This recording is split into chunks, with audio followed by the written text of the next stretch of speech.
Oke, halo semuanya, selamat pagi dan salam sejahtera untuk kita semua. Nah, di pagi hari ini gimana kabarnya teman-teman semua?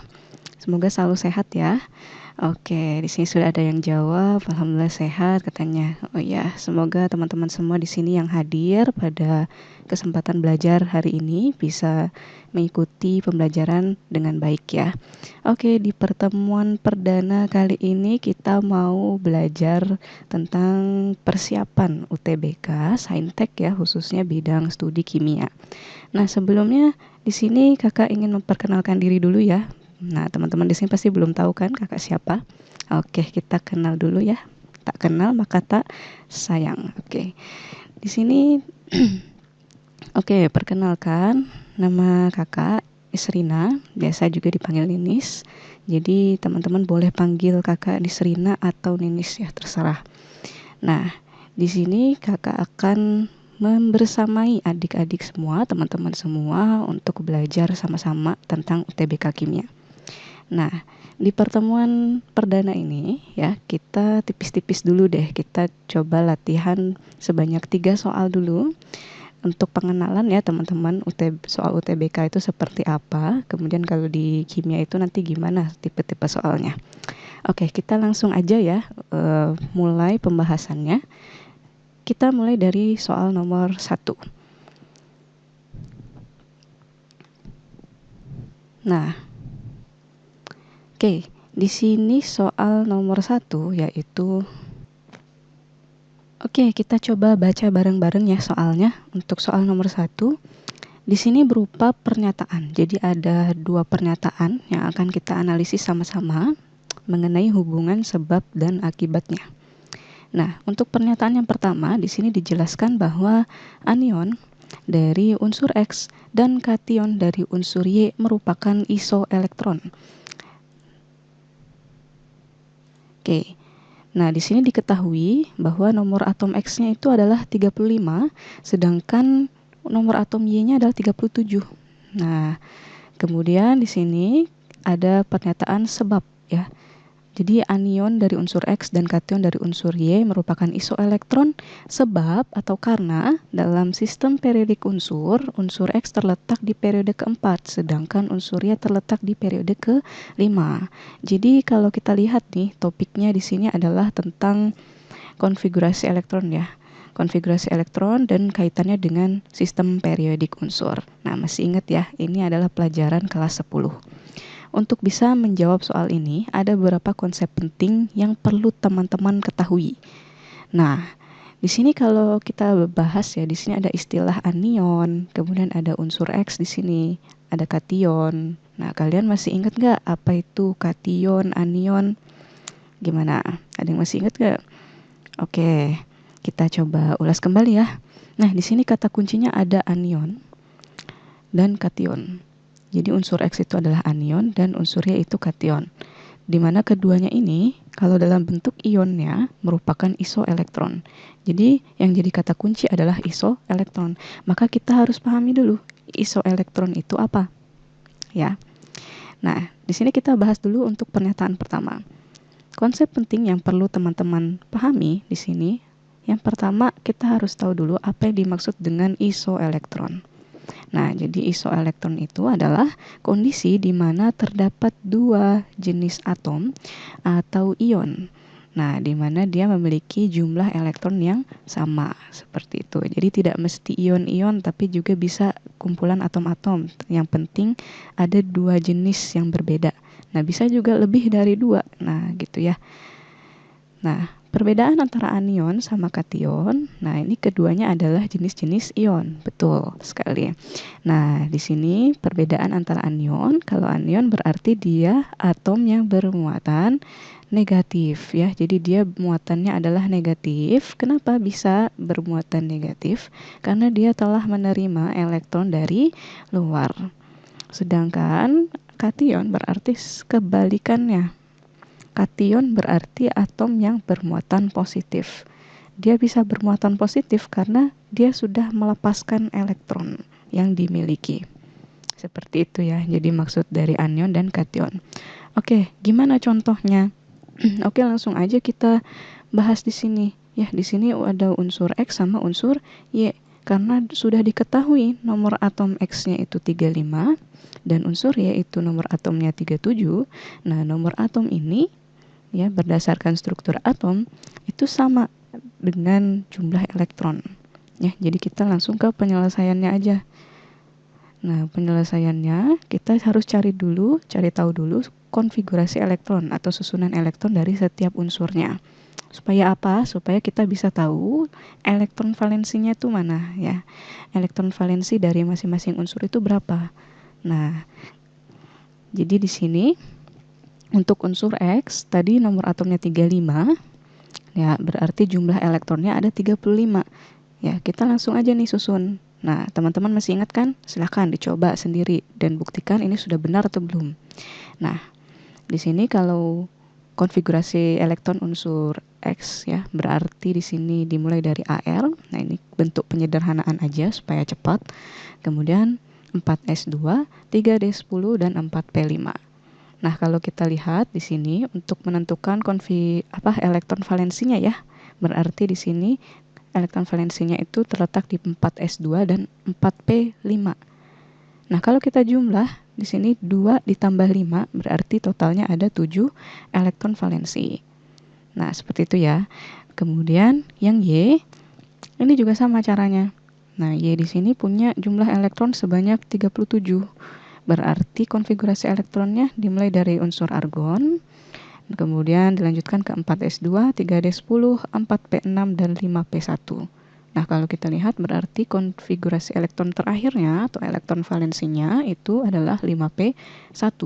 Yang berarti dia hanya memiliki satu elektron valensi. Nah, buat apa sih kita menentukan jumlah elektron valensinya dulu?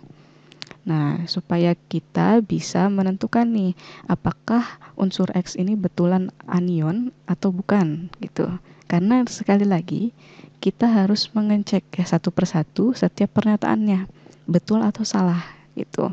Kalau misalkan dia anion, berapa sih ya jumlah muatannya?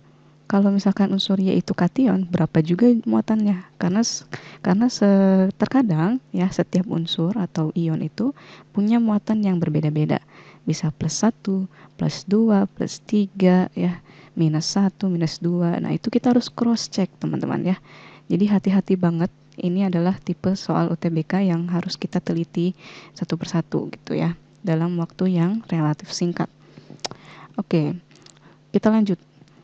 Setelah kita menentukan jumlah elektron valensinya, berarti kita bisa menentukan kecenderungannya ini. Kecenderungan unsur atau atom ini akan melepas elektron atau justru menerima elektron. Nah, ingat aturan duplet dan aturan oktet. Nah, karena di sini jumlah elektronnya banyak ya, berarti dia masuk ke aturan oktet ya, teman-teman. Nah, unsur X di sini ternyata memang memiliki kecenderungan untuk menerima elektron ya. Kalau menurut aturan oktet, supaya dia mencapai kestabilan, dia harus mencapai jumlah elektron valensinya 8. Tadi di sini unsur X dia jumlah elektron valensinya 7. Berarti dia sisa satu lagi nih untuk bisa mencapai aturan oktet itu ya, 8 elektron valensi. Jadi dia stabil.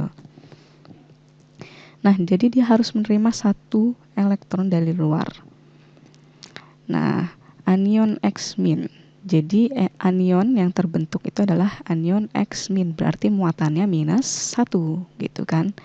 Karena dia lebih baik menerima satu elektron aja daripada harus melepas 7-7-nya. Itu butuh energi yang jauh lebih besar gitu kan daripada menerima satu elektron. Jadi yang semulanya tadi jumlah elektronnya ada 35, berarti ditambah dengan satu elektron, jadi hasilnya 36 gitu. Karena dia sudah dalam bentuk ion ya, anion X- ini dia jumlah elektronnya yang tadinya 35 jadi 36 gitu. Begitu juga dengan unsur Y, caranya juga sama. Nah, tadi unsur Y kira-kira ada berapa nih elektron valensinya? Nah, ada satu ya. Berarti dia memiliki kecenderungan untuk apa? Menerima elektron atau melepas elektron. Oke, silakan dijawab di kolom chat. Nah, betul, ada yang jawab nih, cenderung untuk melepas elektron. Iya, kenapa? Karena di sini cuman punya satu. Ya, daripada dia harus menerima 7 elektron supaya jadi 8, itu kan banyak banget ya. Nah, lebih baik dia lepasin aja satu, gitu ya. Unsur Y itu memiliki kecenderungan untuk melepaskan satu elektron, membentuk kation ya. Kation atau ion yang bermuatan positif, yakni kation Y+. Nah, kira-kira jumlah elektronnya berubah atau tidak? Tentu saja berubah. Nah, jadi yang awalnya 37, kemudian karena dia melepas, berarti berkurang nih jumlah elektronnya. Dari 37 dikurangi 1, hasilnya 36. Nah, kalau kita perhatikan, jumlah elektronnya sama nggak antara anion X- dengan kation Y+? Ternyata sama ya. Berarti kita dapat simpulkan bahwa anion X- itu jumlah elektronnya sama dengan jumlah elektron yang dimiliki oleh kation Y+. Jadi kita bisa simpulkan keduanya ini adalah isoelektron. Ya, berarti pernyataan pertama ini benar gitu ya. Jadi yang ini benar. Sisa kita buktikan lagi untuk pernyataan kedua. Ya, penyebabnya apa? Kenapa bisa sama? Ya, karena dalam SPU katanya di sini disebutkan unsur X terletak di periode keempat, sedangkan unsur Y terletak di periode kelima. Oke, kita cek apakah betul ya unsur X itu ada di periode keempat dan unsur Y terletak di periode kelima. Kita cek lagi ya. Nah, ingat kembali bahwa letak dalam sistem periodik unsur itu sama halnya dengan bilangan kuantum utama ya. Bilangan kuantum utama yang dimiliki oleh setiap unsur gitu ya. Nah, jadi misalkan seperti ini. Kita masih sama menggunakan konfigurasi elektron. Nah, di sini kan tadi kita sudah bahas ya bahwa unsur X itu dia konfigurasi elektron terakhirnya adalah di sini 4p5. Nah, yang mana yang menunjukkan periode? Yang ini teman-teman, angka 4 ini. Tuh ya. Jadi angka 4 ini menunjukkan letak periode, di mana periodenya ada di periode keempat. Seperti itu. Begitu juga dengan yang Y. Nah, ini 5p1, berarti dia letaknya di periode 5. Betul sekali. Teman-teman pasti masih ingat ya materi tentang ini. Nah, kita coba flashback lagi nih di kelas 10. Nah, dengan begitu, benar nggak pernyataan kedua? Unsur X memang terletak di periode keempat, ya betul. Sedangkan unsur Y terletak di periode kelima. Ternyata ini juga betul. Gitu ya. Nah, berarti pernyataan pertama betul, pernyataan kedua betul. Sekarang kita tinggal coba menarik kesimpulan. Apakah betul? Ya, pernyataan pertama ini alasannya itu yang kedua gitu ya. Anion dari unsur X dan kation unsur Y merupakan isoelektron. Nah, ini kan betul. Apakah alasannya betul? Karena unsur X itu letaknya di periode keempat dan periode kelima. Untuk unsur Y, gimana nih menurut teman-teman? Nah, jawabannya itu tidak nyambung ya gitu ya. Jadi pernyataan sama alasannya itu nggak nyambung teman-teman. Karena apa? Karena yang menentukan ini isoelektron atau bukan itu bukan berdasarkan periode, melainkan berdasarkan jumlah elektron yang dimiliki. Jadi nggak nyambung teman-teman. Dengan begitu kita bisa simpulkan bahwa pernyataan 1 sama pernyataan 2 itu benar, tapi keduanya tidak memiliki hubungan sebab akibat. Ya, jadi jawaban yang tepat itu yang B nih kalau dalam SBMPTN seperti itu. Oke, semoga bisa dipahami ya. Oke, kita lanjut aja ke soal nomor 2. Nah, soal nomor 2 kita baca dulu nih. Aluminium hidroksida atau AlOH 3 kali adalah senyawa yang manfaatnya di berbagai bidang, mulai dari bidang kesehatan, kosmetika, hingga bidang industri. Nilai tetapan kesetimbangan basa dari aluminium hidroksida adalah, ya di sini ada 2 jenis tetapan basa ya, tetapan kesetimbangan basa, di mana KB1-nya adalah 2,5 kali 10 pangkat min 6. Jadi langsung masukin diketahuinya apa ya. KB1 2,5 kali 10 pangkat min 6. Kemudian ada KB2 2 kali 10 pangkat min 11. Nah, ini ya diketahui. Kemudian bila sebanyak 3120 mg aluminium hidroksida, oke, berarti massa AlOH 3 kalinya ya, itu totalnya 3120 mg. Kita ubah aja ke gram, jadi 0,0312 gram. Kemudian dilarutkan ke 100 ml air. Jadi volume airnya adalah 100 ml. Yang ditanyakan adalah pH larutan tersebut berapa ya. Di sini ada keterangan MR-nya adalah 78 gram per mol. Jadi MR aluminium hidroksidanya 78. Yang ditanyakan adalah nilai pH-nya. Nah, ini berkaitan dengan pH asam basa. Ini adalah soal kelas 11. Nah, kita coba ingat-ingat lagi ya. Gimana sih gitu ya cara menentukan nilai pH dari basa gitu. Nah, di sini kan kita lihat aluminium hidroksida itu dari kata hidroksida itu memang menunjukkan bahwa dia senyawa basa. Nah, karena di sini ALOH 3 kali, dia termasuk basa lemah. Nah, untuk menentukan pH harus hati-hati. Teman-teman harus tentukan dulu jenis asamnya atau jenis basanya. Dia termasuk basa kuat atau basa lemah. Asam kuat atau basa lemah gitu. Karena cara menentukan pH dari keduanya itu berbeda, teman-teman. Jadi jangan sampai salah rumus. Nah, gitu ya.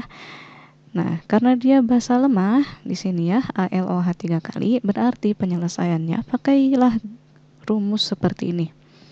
Di mana nilai OH-nya itu adalah akar dari KB dikali MB. MB itu apa? Konsentrasi ya, atau molaritas dari basanya. Nah, ini untuk mencari pH basa lemah. Nah, di sini yang kita pakai KB1 atau KB2 nih, gitu ya. Mungkin ada yang bertanya-tanya, kenapa pakai KB1, Kak? Kenapa nggak KB2 aja, gitu. Nah, di sini kita lihat manakah ya KB di sini yang lebih kecil dan mana yang lebih besar.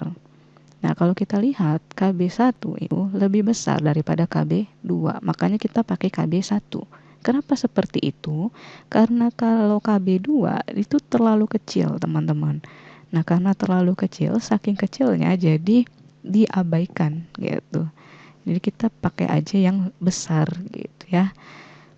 Nah, karena KB1 udah diketahui, jadi tinggal masukin aja di sini. Tapi masalahnya molaritasnya kita belum tahu. Jadi kita cari tahu dulu ya. Kita cari dulu menggunakan rumus molaritas ini, yaitu MB sama dengan massa per MR dikali 1000 per volume. Satuannya adalah mililiter. Ingat masanya satuannya adalah gram.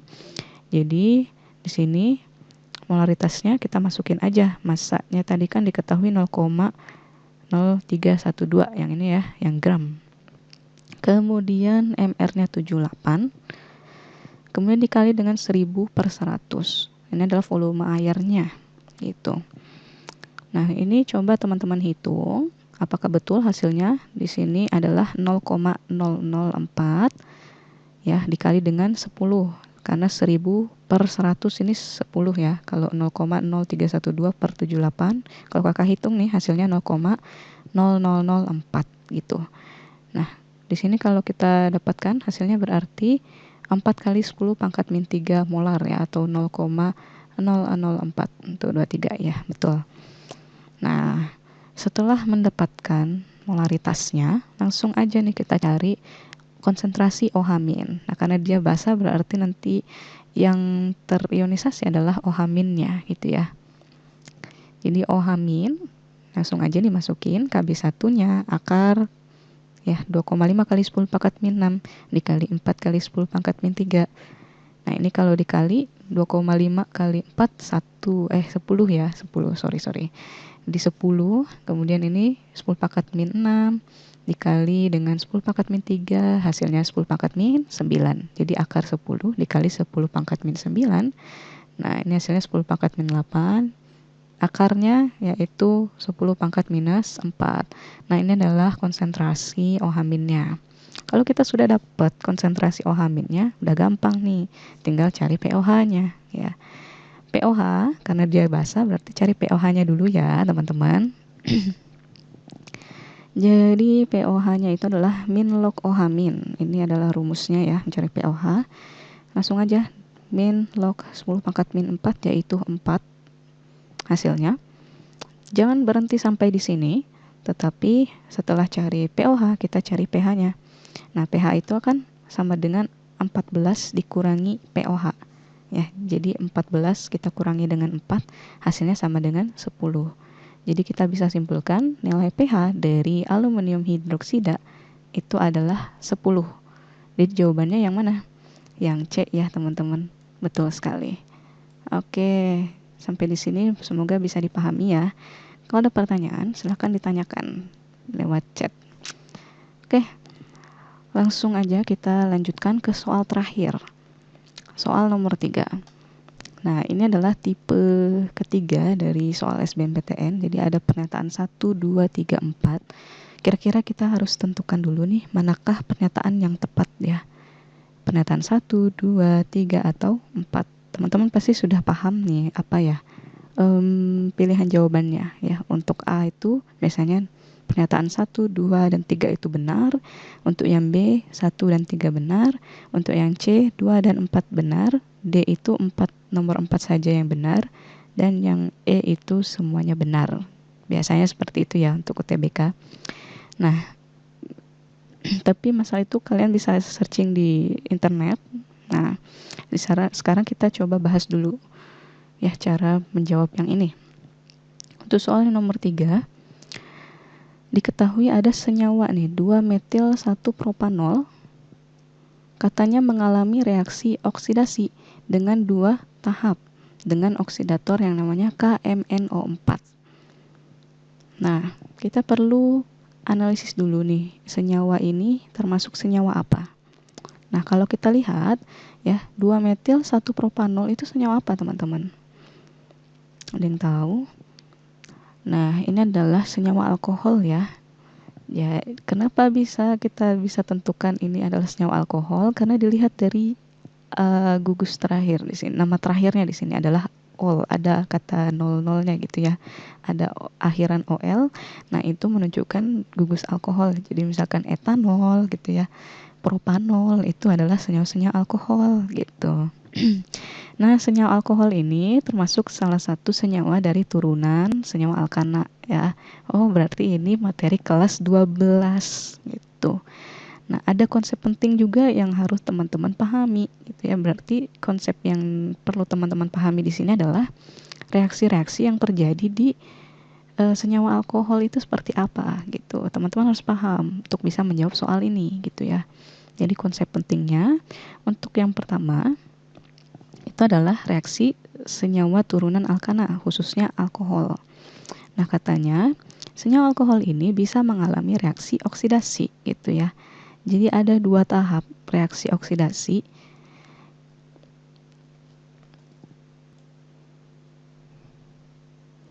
Oke, jadi di sini kakak akan ulang ya. Nah,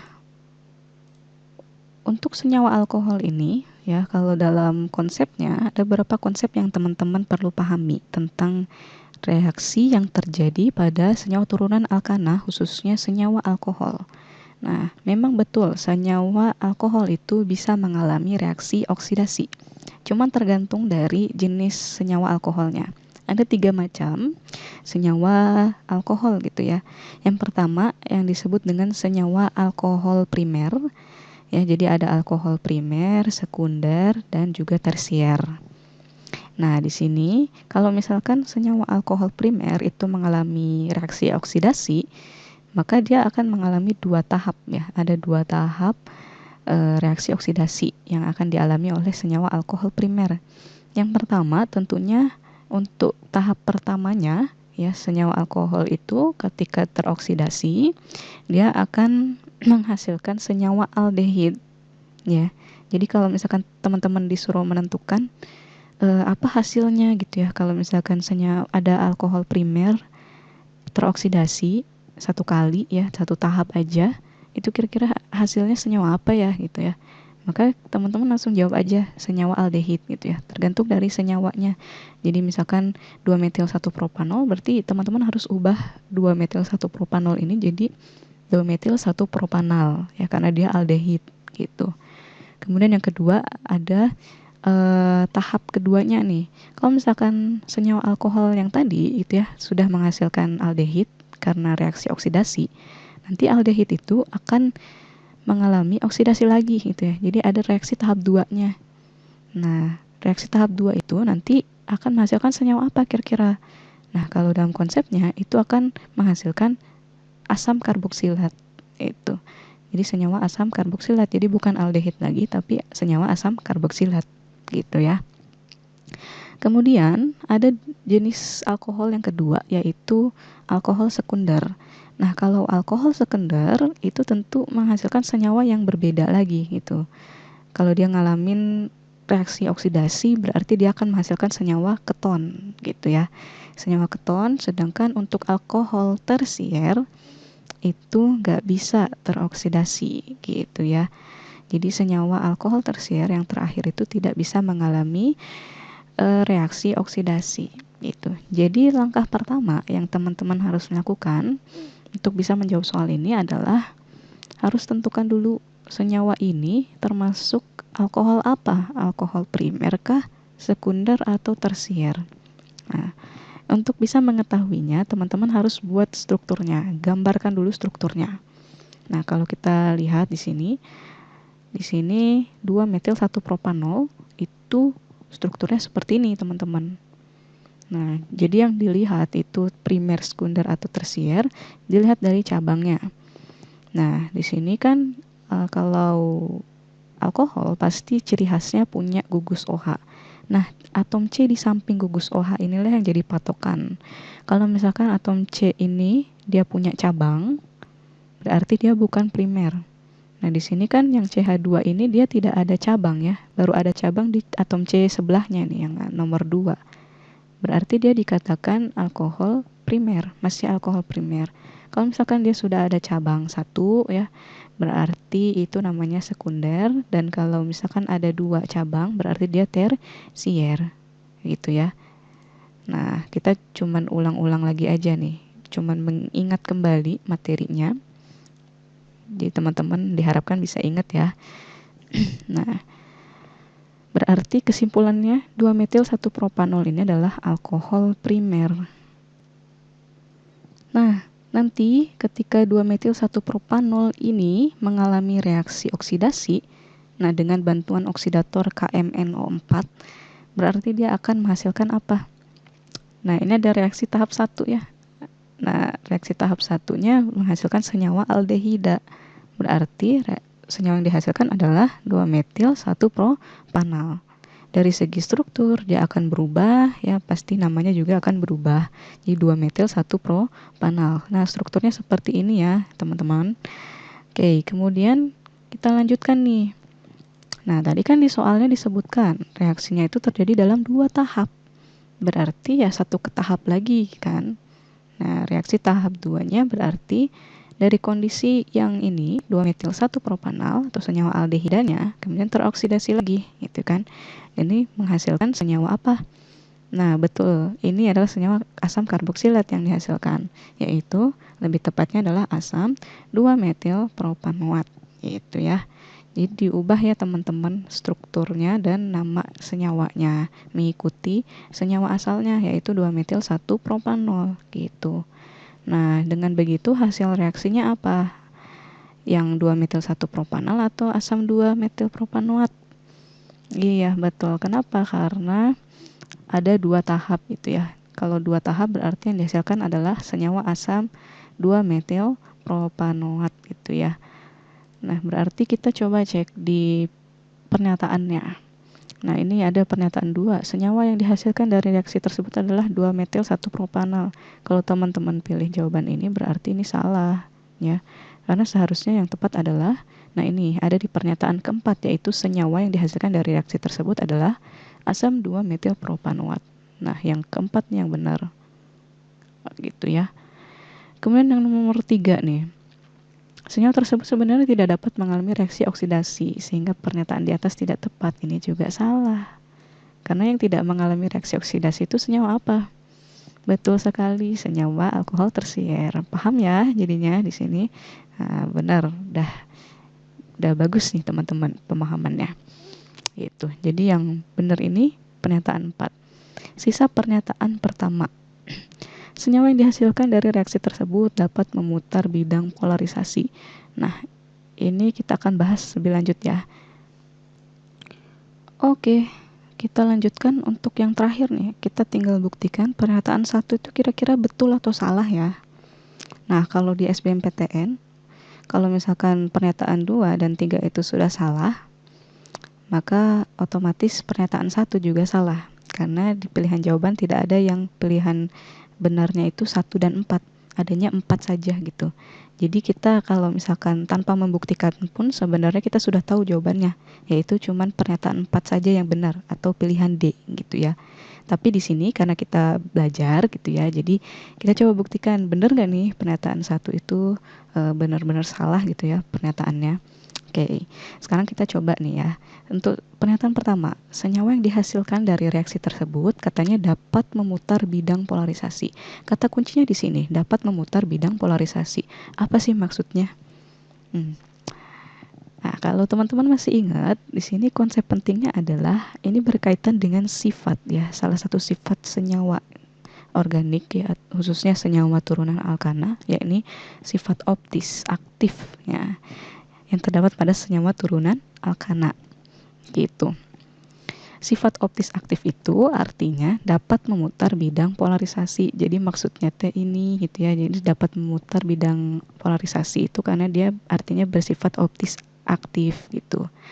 Nah, apa sih ciri-cirinya senyawa yang punya sifat ini gitu ya?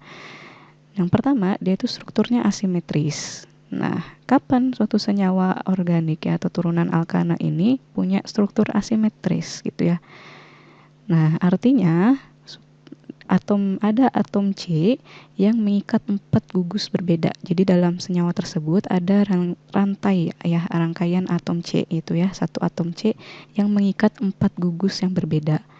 Nah, sebutannya ini adalah atom C kiral gitu ya. Jadi dalam struktur senyawanya itu ada atom C kiral atau atom yang mengikat 4 gugus berbeda. Kalau misalkan punya 4 gugus berbeda ini, berarti senyawa tersebut dikatakan punya sifat optis aktif. Sekarang kita coba buktikan ya. Tadi kan senyawa yang dihasilkan itu apa? Nah, asam 2-metil propanoat gitu. Nah, sekarang kita coba cek. Nah, ini sudah digambarkan gitu strukturnya. Jadi teman-teman harus pintar-pintar menggambarkan struktur ya, mengurai-nguraikan strukturnya. Nah, kalau kita lihat, di sini ada satu atom C yang sudah punya 4 ikatan gitu ya. Atom C yang nomor sini ya, nomor 2 ini ya. Kalau dari kanan, yang ini teman-teman. Nah, atom C ini dia sudah punya 4 ikatan nih teman-teman. Kita cross check gitu. Untuk yang ini, dia sorry. Ini agak Oke. Untuk ikatan yang pertama, atom C itu ngikat atom H. Ya, yang kedua, dia mengikat gugus karboksilatnya, si COOH ini. Kemudian yang ketiga ada ikatan CH3 dan CH3. Apakah atom C ini mengikat 4 gugus yang berbeda? Ada yang sama ya, yaitu CH3, gugus metil. Gitu ya. Jadi bisa disimpulkan dia optis aktif atau bukan? Bukan optis aktif kesimpulannya karena masih ada yang sama nih gugusnya ya yang diikat oleh atom C ini, yaitu CH3. Dengan begitu kita bisa simpulkan bahwa senyawa asam 2-metil propanoat tidak dapat memutar bidang polarisasi gitu ya. Berarti pernyataan 1 terbukti salah gitu ya. Itu. Maka kita sudah dapat jawabannya, di mana pernyataannya itu yang tepat adalah pernyataan 4 atau kalau di pilihan jawaban adalah pernyataan D gitu ya, delta jawabannya gitu. Gimana ya teman-teman, semoga bisa dipahami ya sampai di sini. Di pertemuan berikutnya kita bakal bahas-bahas lagi soalnya. Nah, semoga nanti pertemuan berikutnya bisa semakin seru ya belajarnya. Oke, tetap semangat ya buat semuanya. Tetap dijaga semangatnya sampai persiapan UTBK nanti. Oke, kita cukupkan dulu sampai di sini pembahasan soalnya ya. Belajar kita hari ini kita cukupkan dulu. Dan terima kasih buat teman-teman yang sudah aktif dalam belajar, kemudian sudah mencoba untuk belajar juga bareng-bareng. Oke, kita nanti akan belajar bareng lagi di pertemuan berikutnya. Oke, bye-bye. Selamat pagi ya semuanya. Dadah.